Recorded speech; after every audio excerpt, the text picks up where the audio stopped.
Hey, Cubs fans, welcome back to Northside Baseball. Ethan and Brandon here once again to talk about everything going on with the Cubs as per usual.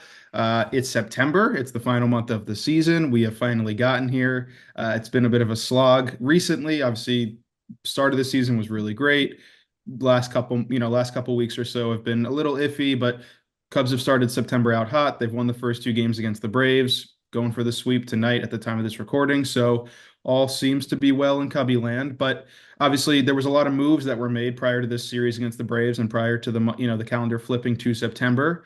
I'll go over them real quickly, and then obviously Ethan and I will share our thoughts. But the big move was that the Cubs claimed Aaron Civale off waivers from the White Sox. Obviously, Civale started the year in Milwaukee with the Brewers. The Brewers asked him to go to the bullpen. He said no. They traded him to the White Sox, and then the Cubs claimed him. Now he is in the bullpen. So there's a lot of sort of fun drama there. And then obviously the team also signed Carlos Santana, great first baseman. He's an older guy like Justin Turner, but he's actually a really good defender, switch hitter.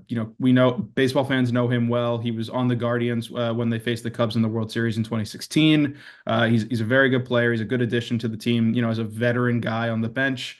And then the other big move was that Owen Casey was surprisingly sent down, and Kevin Alcantara was brought up to fill that sort of fourth, fifth outfielder spot on the bench, which pretty bizarre move.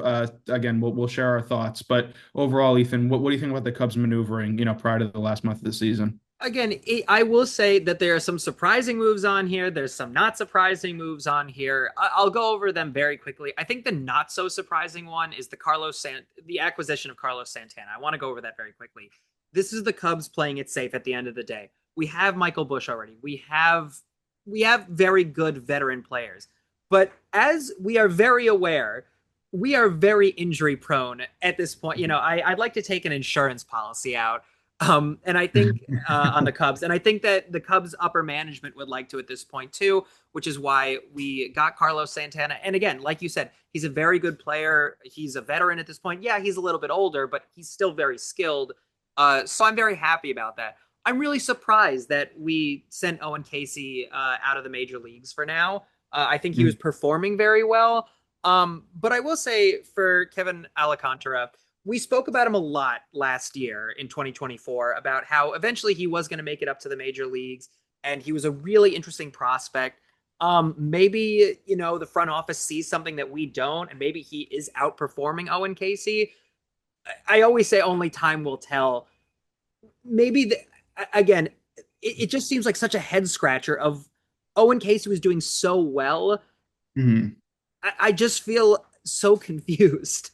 But I want to get your quick thoughts on this. But I'm just kind of flabbergasted about the whole thing. Yeah, I mean, I think that's kind of the sentiments of the fandom right now. The explanation that's been given, and I guess the most defensible one, is that Owen Casey wasn't really playing a bunch. He didn't play at all in the series in Colorado. And he's still a top prospect. Yes, he made his MLB debut, but he's still a prospect. And so it's one of those things where like the Cubs, a lot more than other organizations, value reps for these guys, even more than like experience. You'd think that you'd want Owen Casey to be, even if he's not playing every day, getting that experience in a playoff push, with guys like Kyle Tucker and Seiya Suzuki and, Jameson Taillon, guys who have sort of been in these playoff pushes before. So it's just, it it's frustrating, but I understand that, hey, Owen Casey's really good. He had a successful stint in the major leagues when the Cubs needed him, but he wasn't really playing because the whole outfield is healthy. And, Kevin Alcantara obviously made his MLB debut at the end of last September. He's a little bit more versatile in the outfield. He's much more of a capable center fielder than Casey is. So, in that sense, he's definitely fits what this team needs more right now. So, I get it from that perspective as well. It's just, again, you want your best hitters on the team, especially for the playoff push. And yes, Owen Casey's development might be better served by him playing every day in Iowa in AAA, but it's like he already proven he can crush AAA pitching. You know what I mean? It would be nice if, the team could get him a few more at bats in the major leagues while giving some of those regulars some rest. But obviously that has not been a priority this year. So again, it's not the kind of move that's going to sink the season, and it's nice to know that Casey's around should another injury happen or whatever the case may be. But for the most part, it looks like Alcantara is going to be who has also been really good in Iowa recently. By the way, he's going to be sort of the backup outfielder going forward, which is fine for all things considered. But I know you focused on the Santana transaction. I'll turn my attention to the Civale one because he was really great in his Cubs debut. He threw 3 innings out of the bullpen against the Braves, scoreless innings, 4 strikeouts, basically saved that game for the Cubs. And again, it's really important that he's pitching out of the bullpen. Earlier in the season, there was a huge drama, coming out of Milwaukee that he refused to be removed from the rotation. He wouldn't do it, and so that forced the trade to the White Sox. And of course, the Brewers got Andrew Vaughn, who's been really really good for them. But it's been it was a really interesting situation. The Cubs pick him up off waivers, and he's immediately coming out of the bullpen. And it's really valuable to have a guy. Obviously, there's already Ben Brown in the bullpen. When Jamison Tyone gets healthy, Javier Assad will probably go back to the bullpen. Jordan Wicks is always available. The Cubs have that kind of starting pitching depth, but it's really valuable to have a guy like Civale who we know can handle a starter's workload, who's been doing it for years in the major leagues. If he's willing to come out of the bullpen now for 3, 4 innings at a time, he's basically like the sixth or seventh starter on the staff, and he can save the bullpen some of these valuable innings when games get out of hand, or if there is a close game like it was against the Braves, and sort of bridging the gap to Daniel Palencia in the back end of the bullpen. So I'm really really happy with that move. If Savali's happy to pitch out of the bullpen, then great. And it definitely makes up a little bit for that Michael Soroka injury, right after the trade deadline.